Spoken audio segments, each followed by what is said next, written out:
అందరికీ నమస్కారం. మనిషిదో లెక్క, కాలానిదో లెక్క. ఇరువురి లెక్కలను సరిచేసే క్రమంలో పంచభూతాలు నిమగ్నమై ఉన్నాయి. ఆ పంచభూతములు ముఖ పంచకమై చతుర్వేదాలు ప్రాకారములై అష్టదిక్పాలకులకు నవగ్రహాలకు అధిపతి అయి ఆ తండ్రి పరమేశ్వరుడు సూక్ష్మ రూపంలో మన చుట్టూ మనలోనే ఉన్నాడు. అన్నీ తెలిసినట్లే ఉంటాయి, కానీ మనలో ఎన్నో ప్రశ్నలు. పసిబిడ్డలు వాలే అసలు దైవం ఎవరు? మన గమ్యం ఏమిటి? గమ్యం ఏమిటి?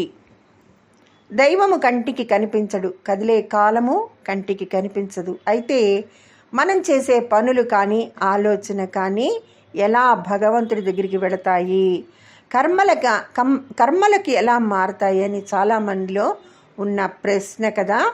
ఎందుకంటున్నానంటే ఒకప్పుడు ఆ ప్రశ్న నాలోనూ ఉంది కాబట్టి అంటున్నాను. అయితే ఆ ప్రశ్నకు చిన్న ఉదాహరణ. ఎక్కడో విదేశాల్లో లేదా దూరంగా స్వదేశంలోనే మన వాళ్ళతో ఫోన్లో మాట్లాడుతున్నాం కదా, వీడియో కాల్లో కనిపిస్తున్నాం కదా, ఇరువురి మధ్య బాధ అయినా దుఃఖమైనా తెలియచేసుకుంటున్నాం కదా. ఒకవేళ మనం చెప్పలేని స్థితిలో ఉంటే పక్కింట్లో వాళ్ళు ఎదురింట్లో వాళ్ళు వీళ్ళ ద్వారానైనా కొంత సమాచారం తెలుస్తుంది కదా. అలాగే టీవీ, రేడియో అలాంటి ఎన్నో మీడియాలు ఎక్కడో జరిగిన విషయాలు క్షణంలో మన ముందుకి చేరుస్తున్నాయి. ఈ నేపథ్యంలో మరి అలా తెలియచేసే మీడియాకి, ఈ రేడియోకి, టీవీకి, ఫోన్కి మధ్య ఏమన్నా వైర్లు ఉన్నాయా? కనిపిస్తున్నాయా? కనిపించడం లేదు కదా. అలాగే మానవుడు కనిపెట్టిన శాటిలైట్ ఏ సూక్ష్మ రూపంలో ఇదంతా చేస్తున్నప్పుడు భగవంతుడు పంచభూతాల రూపంలో సూక్ష్మంగా మనం చేసే పని లెక్కించడం, వాటిని కర్మలు మార్చటం పెద్ద లెక్క చెప్పండి. అసలు మనం తెలుసుకోవాలి. కానీ ఆ తండ్రి పరమేశ్వరుడు ఒక దైవం రూపంలో ప్రత్యక్షంగా ఎన్నో తెలియచేస్తుంటాడు. ఆ దైవం ఎవరు అంటున్నారా? ఇంకెవరు? సూర్య భగవానుడే. ఆయన కదలికే కాలం కదలిక. అందుకే సూర్యుణ్ణి ప్రత్యక్ష దైవం అన్నారు. ఇది నిరంతర ప్రయాణం. మరి ప్రయాణానికి ఒక గమ్యం ఉంటుంది కదా. ఏమిటా గమ్యం?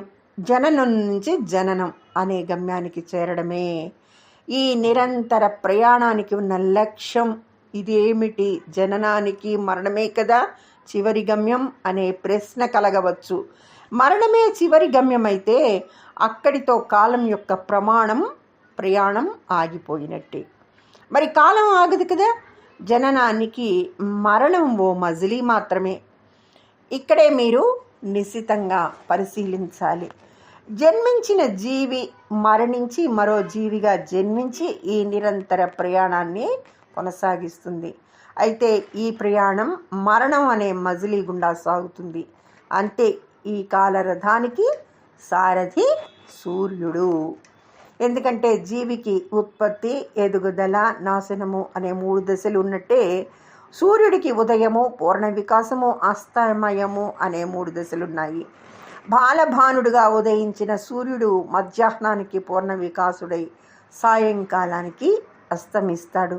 నిజానికి సూర్యుడు అస్తమయం ఉందా సూర్యుడికి? లేదే.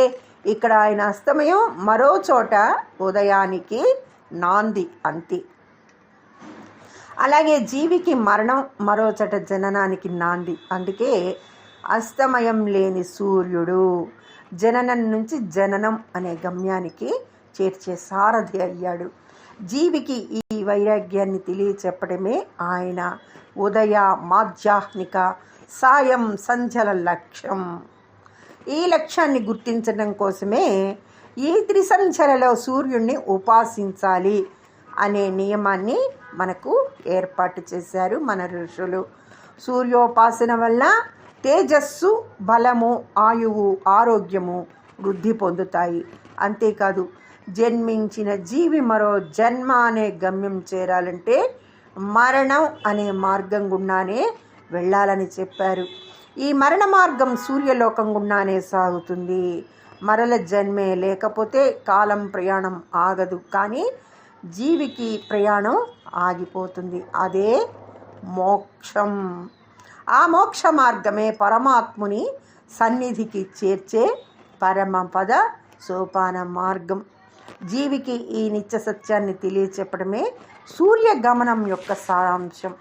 అందుకే ఆ ప్రత్యక్ష దైవాన్ని త్రిసంధ్యలలోనూ ఉపాసించాలి. అదే మనం చేసే ఈ జనన మరణ ప్రయాణానికి మనం చెల్లించే ప్రయాణ మూల్యం, మోక్షానికి మార్గం. ఓం నమః శివాయ. సర్వే జనా సుఖినో భవంతు. ధన్యవాదములు.